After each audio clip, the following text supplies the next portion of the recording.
Okay, I want you to picture this. You sail your boat into a super remote Arctic bay, you tie it up to shore, and then you just wait. You wait for the entire ocean to freeze solid around you for 6 months straight.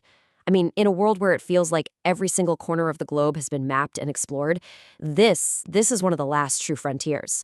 So today, we're going to dive into the absolutely incredible story of the people who actually choose to take on this insane challenge. Wow, just look at this. This is the high latitudes. We're talking about a world of just raw, immense beauty. This is so far from your typical sailing trip, right? It's a journey to a place where nature is completely and totally in command. A place that demands you know what you're doing. And you can see it, can't you? You can totally see why someone would feel drawn, almost pulled, to a place like this. And this quote, it just nails it, doesn't it? It gets right to the heart of the whole thing. This kind of adventure is definitely not for everyone. I mean, while most of us are dreaming of piña coladas and warm tropical waters, there's this small group of people who are just pulled towards the ice. They're not looking for a tan, they're looking for a test. They want an experience that's going to push them to their absolute limits. So you're probably wondering, how on earth do they do this? Well, it's a practice called overwintering, and it's exactly what it sounds like. You sail your boat into a remote bay, you tie it up, and you just wait for the ocean to freeze solid right around you. Just let that sink in for a second. This is not just rare, it's almost unheard of. In any given year, we're talking about maybe 2 or 3 leisure boats in the entire Northern Hemisphere doing this. That's it. All right, so how do you even begin to prepare for something so extreme? Well, it's all about forging a modern explorer. And let me tell you, that process starts way before you ever even see your first iceberg. Now, you'd think a journey like this would require some custom-built, multi-million-dollar icebreaker, right? But the reality is, as this quote says, there's just no such thing as a perfect boat. It's all about compromises and, most importantly, really smart preparation. And get this, for the Finnish couple at the heart of our story, their whole journey started right here. Not with a huge budget, but with a $50,000 boat.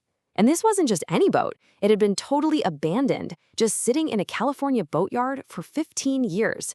I mean, that is the definition of starting from scratch. So on one side, you've got the dream, right? The pristine, perfect expedition boat against those incredible icy peaks. But on the other side, well, that's the reality.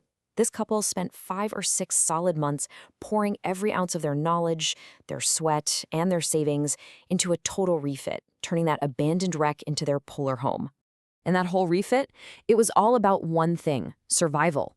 They needed a strong aluminum hull so they wouldn't get crushed by the ice. They needed full insulation and a super reliable diesel stove because out there, warmth is literally life. They went with a simple, robust rig because the last thing you want is something complicated breaking in a storm. And of course, spares. Spares for everything, because when you're that far out, you're the only mechanic you've got. And as you can see, this was not some impulsive, rash decision. The journey north was a slow, deliberate, multi-year progression. After they finished the refit in California, they spent 2 full winters in Alaska, just testing everything out, making sure their systems worked, and building their confidence. It was only after all that they finally tackled the legendary Northwest Passage, and then, eventually, made it to their destination, Greenland. So all that incredible preparation, it all leads to this, the core of the experience. What is it actually like to live for months and months on end, completely frozen solid in a remote bay on the coast of Greenland? 181 days.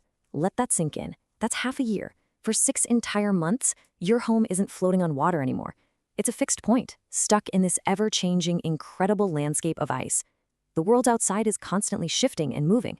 But you stay put. And, choosing where you're going to park for 6 months, it's an incredibly complex calculation. You have to find a spot with massive boulders on the shore to tie your lines to. The bay has to be small enough so that big, moving ice floes can't get in and crush you. You want to be remote, for sure, but you also need to have at least a theoretical escape route to a town if things go really wrong. And get this, compromise. They had to pick a spot with no freshwater source. That meant every single drop of water they used for 6 months had to be melted from snow. But this whole experience, it wasn't just about surviving. I love this quote because it really shows their perspective. They didn't feel stuck. They felt like they were watching something incredible unfold. They said the ice was like a living sculpture, It was constantly changing with the light and the tides, a totally dynamic piece of art right there outside their window. But of course, with all that profound beauty comes some really profound risk. I mean, out here, there's no picking up the phone and calling for help. Rescue is limited, it's crazy expensive, and help could be days away. You have to be 100% self-sufficient, period. So yeah, let's just ask the obvious question here. When you're sitting in one of the most remote and hostile environments on Earth, what could possibly go wrong? Well, turns out, quite a lot actually. So this is basically their risk registry, a super clear-eyed look at all the dangers. First up, moving ice. In the spring or fall, that ice can start to shift, and it could easily crush the hull or just snap off the rudder. Then there's personal injury. A simple thing like a bad burn from melting snow or a broken bone, that becomes a potential catastrophe when help is so far away. Fire on a boat is always a huge threat. And then, the wildlife. You've got polar bears, of course, but also Arctic foxes. And get this, in that area, over half of them carry rabies. So for every single one of these risks, they had to have a plan, a mitigation, all based on just layers and layers of preparation. And that preparation came down to having a super meticulous backup plan. Okay, step 1. Carry spares or even doubles of almost every single piece of gear. Step 2. Have way more food and fuel than you think you need, in their case more than 6 months worth. And step 3, the real kicker, they built a lifeline, an emergency depot on shore, just in case. And this picture, this says it all. This is what true self-reliance looks like. They had to think about the absolute worst-case scenario. What if the boat gets crushed by ice? What if there's a fire and they lose everything? Well, this little cache on the shore had all the essentials to survive. A locator beacon, heavy-duty winter clothes, flares, food. This was their plan B. This was their guarantee that no matter what happened to the boat, they could survive on their own. So you have to ask, after all that risk, all that insane preparation, all that hardship, why? Why do it? What is the ultimate reward for leaving the entire connected world behind? And the answer, from them, is actually pretty simple and really profound. It's about peace. It's about solitude. I love this quote where they say they know they sound like a hermit, but they just really enjoy being by themselves.